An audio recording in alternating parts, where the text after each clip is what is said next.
బులెటిన్లో breaking news చూస్తూ ఉన్నాం. ఏఈ నూకరాజు అల్లెడి కుటుంబాన్ని ఎంపీ విజయసాయిరెడ్డి పరామర్శించారు.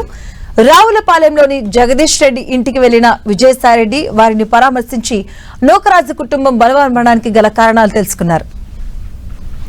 సాదిక్ కరడు కట్టిన నేరస్తుడని, అతనితో పాటు మరో 9 మంది టెర్రరిస్టు ముఠా ఉందని ఆరోపించారు.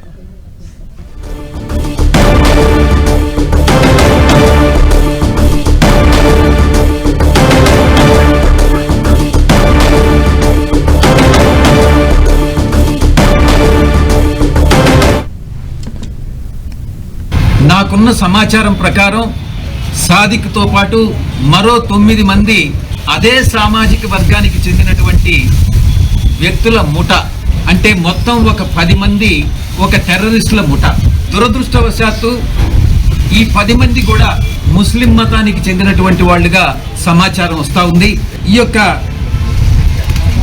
సాదిక్ వల్ల హిందూ మతంలో ఉన్నటువంటి ఒక రెడ్డి కుటుంబం, ఒక బీసీ సామాజిక వర్గానికి చెందినటువంటి ఒక కుటుంబం మనకు తెలిసి ఈరోజు ఈ యొక్క ప్రపంచాన్ని వీడి వదిలి వెళ్ళిపోవడం జరిగింది.